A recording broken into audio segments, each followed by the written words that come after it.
La chirurgie de la presbytie est devenue efficace et sûre grâce à de nombreuses méthodes complémentaires. Voyons tout d'abord ce qu'est la presbytie. Le fonctionnement de l'œil humain est comparable à celui d'un appareil photographique. Le film sensible, qui tapisse le fond du globe, s'appelle la rétine. Le système optique est composé de deux lentilles, la cornée en avant et le cristallin en arrière, qui sont séparés par le diaphragme de l'iris.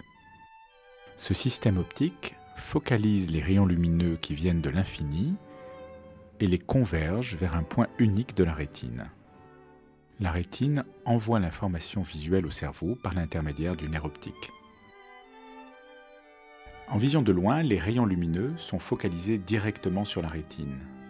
Par contre, en vision de près, lorsque l'objet se rapproche, le cristallin doit accommoder pour ramener la focalisation au niveau de la rétine et permettre la vision de près, comme par exemple la lecture. Avec la presbytie, cette accommodation devient impossible et il faut la compenser par un verre de lunettes ou une lentille de contact adaptée à la vision de près.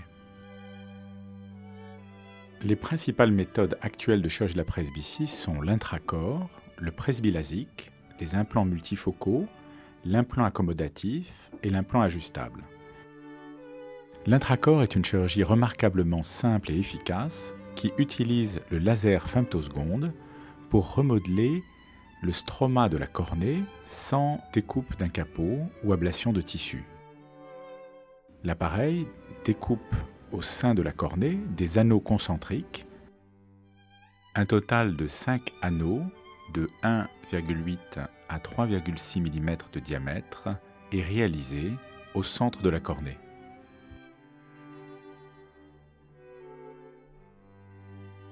Cette découpe concentrique entraîne une modification de la structure mécanique de la cornée et un léger bombement de celle-ci vers l'avant, ce qui augmente la puissance centrale de la cornée et permet la correction de la vision de près. La vision de loin est en général parfaitement conservée.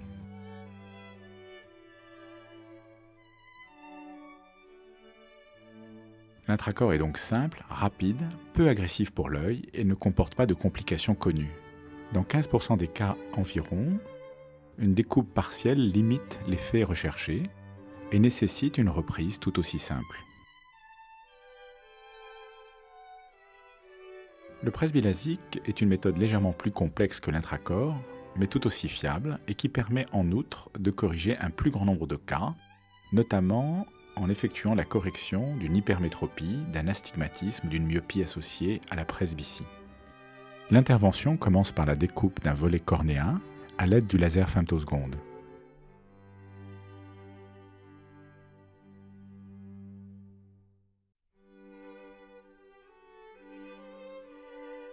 Le volet cornéen est soulevé et le laser excimer sculpte la partie périphérique de la cornée, entraînant un bombement de la partie centrale qui en augmente la puissance optique et permet là encore la correction de près.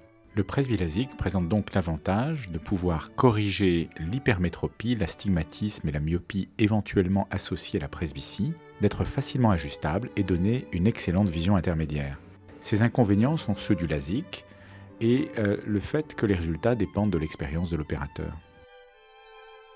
Les implants multifocaux sont des lentilles intraoculaires utilisées pendant la chirurgie de la cataracte pour remplacer le cristallin naturel et apporter au patient à la fois une correction de près et une correction de loin satisfaisante.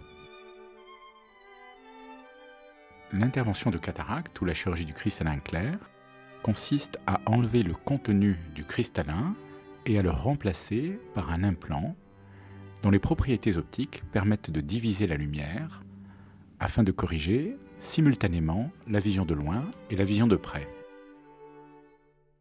Cette approche chirurgicale permet de garantir une efficacité quasi constante avec un effet définitif. Généralement, les patients ont une bonne vision de près et de loin et avec les modèles les plus récents, on peut également obtenir une vision intermédiaire satisfaisante, notamment grâce aux implants trifocaux ou accommodatifs. L'implant accommodatif est basé sur un principe très différent. La structure mécanique de cet implant permet, lors de l'accommodation résiduelle, un déplacement vers l'avant de l'optique et une modification de la puissance apparente de la lentille. Du fait de l'absence de partage de la lumière entre la vision de près et la vision de loin, il n'y a pas de halo. Par ailleurs, la sphéricité de l'implant permet une excellente vision intermédiaire. Très populaire aux États-Unis, cet implant est moins utilisé en France, où son efficacité clinique est encore débattue. L'implant ajustable par la lumière utilise un matériau révolutionnaire mis au point par le Dr Grubbs qui a reçu pour cela le prix Nobel de chimie en 2005. La forme et donc la puissance optique de cet implant peut être modifiée à volonté par l'exposition à la lumière ultraviolette une fois l'implant mis en place dans l'œil du patient.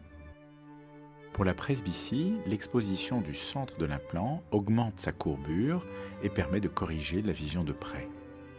L'ajustement pour la vision de loin se fait par exposition de la périphérie de l'implant ou de son centre en fonction des besoins. Une fois la vision parfaitement corrigée, l'implant est totalement exposé à nouveau à la lumière ultraviolette, ce qui empêche toute modification ultérieure de sa puissance. Pendant cette phase d'ajustement, qui dure environ 1 mois sur 3 à 4 séances, le patient est protégé de la lumière ultraviolette par des lunettes spécifiques. Pour la correction de la presbytie, on peut donc tout d'abord ajuster la vision de loin, puis dans un deuxième temps, soit moduler la vision intermédiaire par le réglage de l'asphéricité de la lentille, soit créer une zone d'addition de près qui permettra de corriger la vision de façon optimale. L'astigmatisme résiduel observé après la chirurgie peut être corrigé également au cours de cette procédure. L'équilibre entre la correction de loin et la correction de près, par l'ajustement aux ultraviolets, est décidé en fonction du diamètre de la pupille et des besoins du patient. À la fin de l'ajustement, la vision de loin et la vision de près sont corrigées simultanément, comme le montre cette figure. La chirurgie elle-même ne présente aucune particularité par rapport à celle utilisée pour un implant classique. Par contre, après l'intervention, le patient doit porter une protection contre les UV par des lunettes spécialement fournies. L'implant ajustable est la dernière révolution en matière de chirurgie de la presbytie.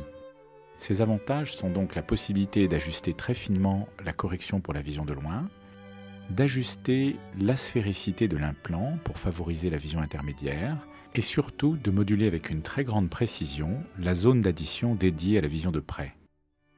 En particulier, le procédé d'ajustement permet de centrer cette zone d'addition sur l'axe visuel, de moduler sa taille en fonction de la taille de la pupille du patient et de moduler sa puissance en fonction des besoins fonctionnels de chaque sujet.